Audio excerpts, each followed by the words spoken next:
యత్ర పురుష్య పూజ్యంతే తత్ర వశ్యతే వాసుదేవాయ నమః.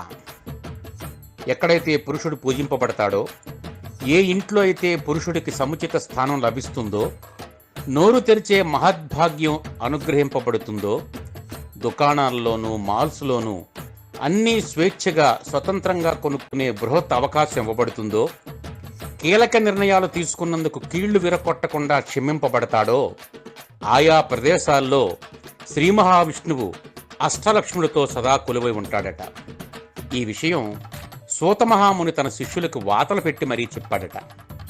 పురుషుల్ని మృగాళ్ళు అని, గాడిద కొడుకులని, మగాడిదులు అని అనవసరంగా ఆడిపోసుకోకండి.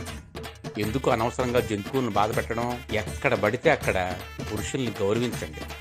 పరుషంగా మాట్లాడి బాధించకండి. ఇదిగో మనలో మన మాట. నేను అందరికీ ఇలా చెప్తున్నాను మాత్రం మా ఆవిడికి చెప్పకండి.